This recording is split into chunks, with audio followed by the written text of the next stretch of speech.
Thank the chairman of the full committee. And we now hear from our first panel of witnesses. We have, first of all, Chairman Issa, who I'm told is on his way. He should be here shortly, and Congresswoman Bonamici from Oregon. We welcome you today, Congresswoman, and appreciate your time that you're giving us. Since Chairman Issa has not arrived yet, I will go ahead and recognize you for 5 minutes for your testimony. Thank you very much, Chairman Fleming, Ranking Member Bordillo, and all the members of the subcommittee for allowing me to testify in support of H.R. 1425 and H.R. 1491, bipartisan legislation that I introduced to address concerns that have been raised not just by my constituents in Oregon, but by residents of the Pacific Coast and Pacific Islands.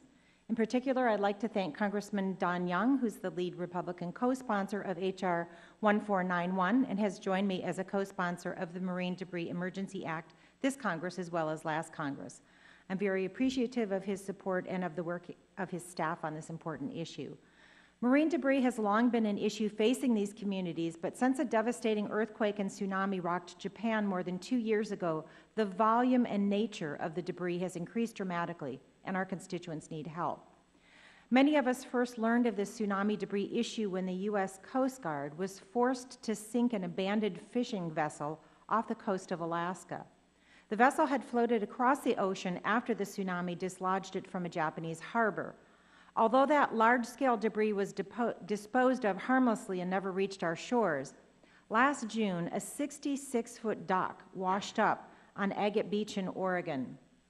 Marine debris like this poses a threat to the safety, the environment, and the economy. This massive dock, which was constructed primarily of concrete and steel, arrived on the beach with little notice, raising concerns about the dangers such debris would pose to the fishermen and other mariners who earn their livelihood off of the coast. Likewise, invasive species attached to the dock required the response of local scientists to ensure proper mitigation. And the coastal economy, largely driven by tourism, requires beaches free of unsightly and dangerous debris.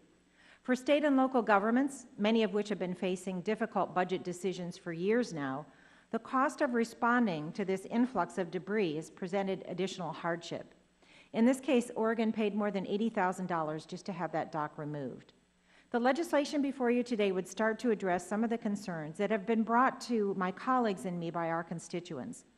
H.R. 1425, the Marine Debris Emergency Act, would call for an expedited grant process through NOAA to respond to severe marine debris events, a definition that encompasses both a tsunami that struck Japan with debris, also along with debris generated by Hurricane Sandy.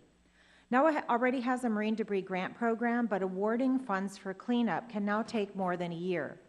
In addition to requiring that grants for severe marine debris events be issued within 60 days, this bill would give preference to those applicants facing severe debris event. This bill has the bipartisan support of legislators from Alaska to Hawaii and up and down the West Coast. Turning to the second bill, H.R. 1491 is a simple and straightforward piece of legislation. In an act of unmatched generosity, the Japanese government last December provided our country with $5 million to assist with debris cleanup. NOAA has made some of these funds available to states, for which my colleagues and I are incredibly grateful. But NOAA's statutory authority statutory granting authority prevents any of the remaining funds in this account from being used to reimburse states, local, and tribal governments for expenses already incurred to clean up or remove debris prior to December 2012. H.R. 1491 would simply allow, but not require, NOAA to reimburse states, local, and tribal governments for funds that were spent on cleanup from March 2011 to December 2012. This would go a long way toward assisting struggling coastal economies, and it has elicited bipartisan support from Pacific Coast representatives. In addition, NOAA has expressed regret that it is unable to reimburse state, local, and tribal governments, and NOAA representatives have worked with my staff in drafting this legislation. Thank you for your interest, Mr. Chairman, Ranking Member, and committee members, in this important issue and in the legislation I've worked on with my colleagues on both sides of the aisle to address some local concerns with debris removal. I look forward to any questions you might have.